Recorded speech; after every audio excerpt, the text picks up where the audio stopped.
你好，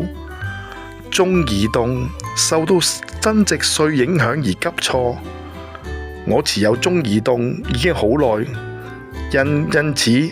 我買入嘅價錢唔算便宜。除咗中移動之外，我仲持有中電信，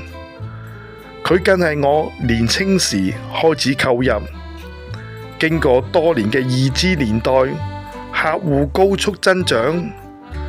之後，佢嘅盈利開始減弱，而出現咗殺估值，股價由最高峰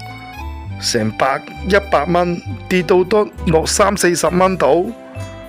幾年前開始，4G 嘅技術開始成熟，資本開支又減慢，現金流出現改善，盈利能力同埋派息都持續提升，股價自此之後就上升，現時更逼上近8元嘅水平。近日中央提出稅務改革，將增值稅由6% 改至9%，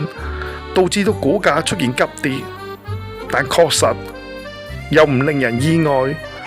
因為中國嘅財政受到房地產所累，肯定受壓。要改善財政，其中嘅方法就向實力較強嘅企業打主意。我認為電信或者資源股算係行內較為穩健、好賺。而家急跌，反而我覺得係可以把握時機。當然現時嘅跌幅仍然好有限，